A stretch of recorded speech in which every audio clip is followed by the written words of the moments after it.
Ik vond het goed weer een volle simmerdag. Ja, dat is die aardig wat wind, maar verder is weer flink wat zinnen, weer nog wat bewolking. En de temperaturen prima. En dan is het nog heel iets warm, simmerwaar. En dat hebben we al vanaf juli. Een unieke simmer is het ontworpen. Want takkenweek komt er een volle warme simmerweek bij. Ik had juist er al aankondigen. En van joen en vannacht, nou, ik begin maar eens even met joen. Hebben we nog altijd in de warmte. Het zijn 20, 21 graden om een uur wacht hinnen. En de bewolking neemt wel ta. Maar het is joen nog droeg, zet het nou lieket. Vannacht staat er gewoon het regenwetter. En dat regenwetter had soms een buiig karakter. Dus kan er een aantal millimeters vallen. De temperaturen binnen heeg zijn 16 graden. En de wind is sterk, krachtig onthut en komt uit zuid-zuidwestwaai. En dat betekent een duidelijke waarschuwing van de wetensport en kon ze op windsterten.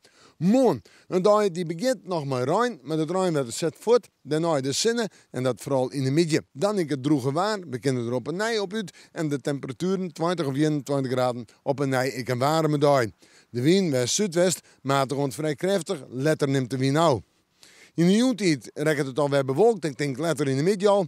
En dan krijgen we stadig gewoon de kans op buien. In de nacht van snij op manje, buien met kans op tonger en dan terug naar de manje. Die houdt dus eerst nog een aantal buien, in de middag de zinnen en het droege waar. En zijn 19 graden, de koelere dag van de weekend.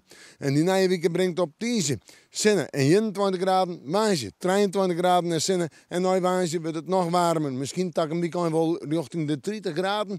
We met de manje, maar weer even in het waanzin.